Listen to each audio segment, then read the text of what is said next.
It's Simon Keeling here at weatherweb.net on Wednesday the 5th of February. Thanks again for watching. Don't forget we're kept free of charge by you coming back and using the site. The more you come back and use it, the more adverts we put in front of you. That generates revenue, keeps us free of charge, keeps you happy as well, and everybody's happy and it's rosy in the garden. Anyway, bit of a different musing for you today. You'll know that I've been banging on through the winter about these crazy headlines, you know, that's in the media, in certain tabloid newspapers, let's just put it that way, that have been predicting 100 days of snow. Don't know about you, but I can barely open my door here in the UK for the amount of snow that's fallen. And the usual killer storm, atrocious winds, etc, etc, etc. And the fact that they quote some rather dubious, what I call pseudo meteorologists, in those papers, in the stories that they put out there. So I was quite pleased to see that the Royal Met Society have come up with an accreditation scheme. Now they had that anyway. They had the chartered meteorologist, but it was always seen as being a bit of an irrelevance, a bit of a hassle to go through to achieve chartered meteorologist status. But now they've actually come up with a new accreditation scheme, which is the registered meteorologist scheme. And the good news is that as part of that registered meteorologist scheme, life has been made much easier for those who wish to go for our Met status. So the Royal Meteorological Society have come up with this idea here, which is the registered meteorologist scheme, and what they're doing is encouraging professional meteorologists to submit an application for the scheme. And basically, what happens is that we have to provide references for the scheme.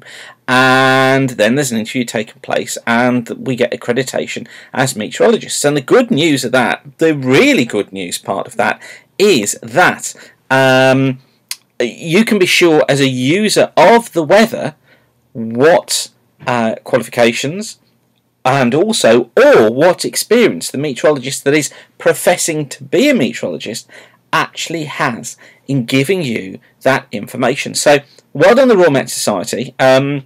I'm going to go for it, and I know that one of my forecasters is going to go for it as well, and I know of other forecasters who are going to go for the RMET accreditation too. And I think what we all need to do as professional meteorologists is go for this, is show our support, and say, look, we want to say these are our qualifications, this is what gives us experience to spout our mouths off about weather forecasting and climate and all the rest of it.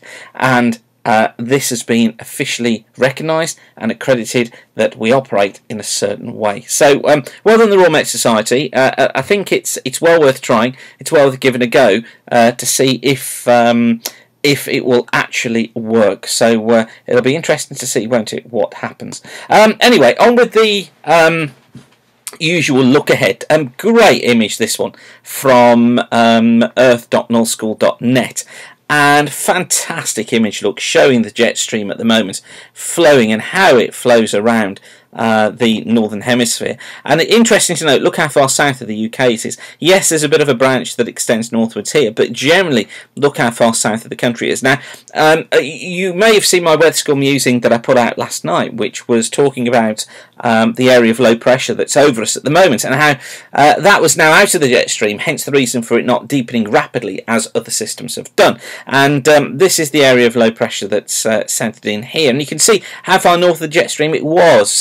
We look for left exit regions as development zones on the jet stream, and it's now well out of that. It went through that phase, hence the reason why it was deep when it arrived, and it's stayed deep ever since. So it's a great example of that. We'll just get rid of that, shall we? So it was a really good example of that taking place.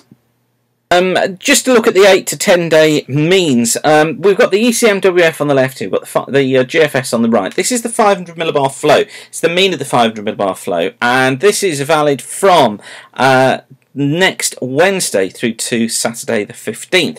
And again, look, you notice here's the jet coming across the Atlantic, lower than normal heights through the UK. The jet still south of the UK even then, and on the GFS ensemble here, again, heights really well below normal across the UK. There's the jet look blasting in across northern parts of Spain and through France. So really what you see is what you get. More of the same on the way, more of these storm systems heading into.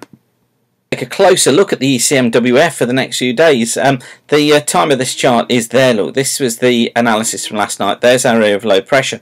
But if we just knock on, look, you can just see low after low after low coming through the UK. This is 10th of February, so this is next Monday. Got quite a significant trough coming through then. This little area here needs to be watched carefully for the potential for bringing some pretty hefty periods of rain and also the risk of some snow to the south.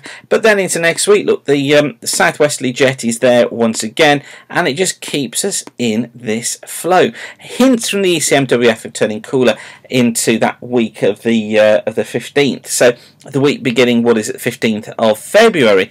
Hints of some cooler weather, but I don't think it's going to happen. What I think this is hinting at, though, there's my ridge, look, starting to build out in the west. That's what I want to see building in by about the 18th or 19th, bringing this possibility of some drier weather on the way. So we've got everything crossed for that. Now, just to go through the next couple of days, there's the chart for today.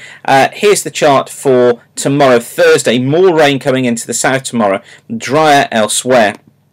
Higher risk of flooding again in the south tomorrow. Friday looking like this. Still rain affecting southern and southeast England on Friday morning. I think there could be some quite significant flooding events taking place Friday morning.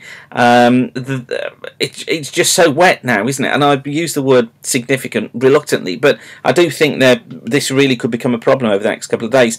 That feature then clears away east. We get a ridge of high pressure building in. That should improve things significantly for most of us for this Friday. A few showers affecting the far west perhaps. Then into Saturday, well, here we go again. Low pressure back in. Look, strong winds coming into southern and western parts of the country. This low tracking up here, and as it does so, it'll drag these gale force winds eastwards, gusts of up to 80 miles an hour. Further rain as well, further flooding, and I think we could see further trees coming down, damage to electricity, etc. across southern England. And then on to Sunday, turns cooler as the winds go into the northwest with low pressure in the North Sea. A few showers affecting the west. And then on to Monday, a ridge of high pressure building in, 1 or 2 showers in the west again. But at least Monday should be a calmer day overall ahead of the next system coming in from the west. Exactly ideal, is it? I told you it wouldn't be. But anyway, hopefully that's been of interest to you. I just wanted to show you that registered meteorologist scheme that's coming forward. You'll start to see probably people putting RMET after their names. I know I'll certainly use it, and you can then have some assurance that the quality of the information that you're getting has been produced by an experienced qualified meteorologist who isn't going to be giving you, well, not too much in the way of flannel anyway. So, once again, thanks for watching weatherweb.net. I hope that's useful. If you can, stay dry. Of course, we'll keep you updated, as always, via Twitter @WXWeb. But for now, thanks for watching, and keep the sun shining. Bye for now.